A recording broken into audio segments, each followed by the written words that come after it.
One is a connection oriented network. Connection oriented network అంటే ఏంటి? Connection oriented network అనేది X2.5 అంటే this is one of A public network. అది ఎప్పుడు develop చేశారు అంటే 1970లో. దిస్ ఈజ్ ఎస్టాబ్లిష్డ్ ఇన్ కొన్ని ఎస్టాబ్లిష్ చేశారు.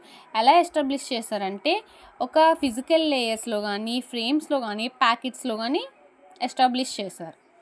అండ్ ఏ ఫ్రేమ్ అనేది ఒక స్విచ్చింగ్ అంటే ల్యాన్ కానీ ఒక మ్యాన్ కానీ దెర్ ఈజ్ ఏ ఫ్రేమ్స్లో వచ్చేసరికి 2 డివైస్ ఉంటుంది.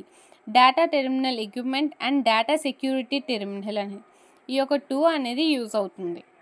స్విచ్ టెలిఫోన్ నెట్వర్క్ అనేది ఒక పబ్లిక్ యాక్సెస్ లైక్ ఏ inter connection network telephone lines like ఏ గవర్నమెంట్ కానీ ఆర్గనైజ్ చేస్తుంది. POTS అనేది ప్లాన్ ఓల్డ్ టెలిఫోన్ సర్వర్స్.